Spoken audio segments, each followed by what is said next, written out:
Friends, আমরা আজকে কাঁচা কলা দিয়ে পকৌড়া বানাচ্ছি।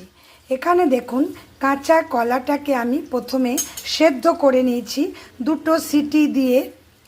তারপরে খোসাটা ছাড়িয়ে নিয়ে ভেতরে একটু বেসন দিয়েছি, নুন, হলুদ, একটু হিং, লঙ্কা গুঁড়ো, গরম মশলা গুঁড়ো দিয়েছি।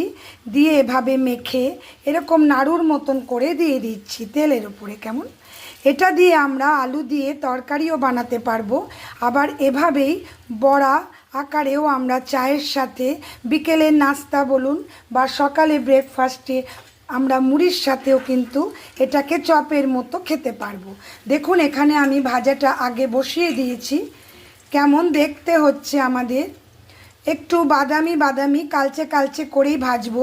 শুধু এই বড়া দিয়ে তরকারি করলেই কাঁচা কলার কোপ্তা হয়ে গেল, আর তা না করতে চাইলে শুধু এই বড়া দিয়েও খুব সুন্দর একটা সবজি হবে।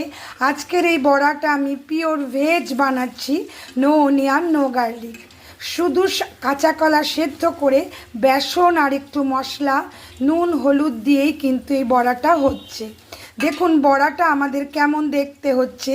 এখানে কিন্তু ফ্লেম আমাদের একদম হাই থাকবে প্রথমটায়, তারপরে একটু লো করে দিতে হবে, না হলে বড়াগুলো আমাদের ভালো করে ভেতর থেকে ভাজা হবে না। কেমন, গোল গোল করতে পারেন, লম্বা লম্বা করতে পারেন, যেভাবে খুশি। নুনের মাপটা, ঝালের মাপটা নিজেরা একটু বুঝে দেবেন। কেমন, দেখুন কেমন আমাদের একটা তৈরি হয়ে গেল কাঁচা কলার কোপ্তা, কাঁচা কলার বড়া, পকৌড়া, যা খুশি নাম আমরা দিতে পারি। অবশ্যই রেসিপিটা একদিন ট্রাই করুন, যদি ভালো লাগে কমেন্ট করতে ভুলবেন না।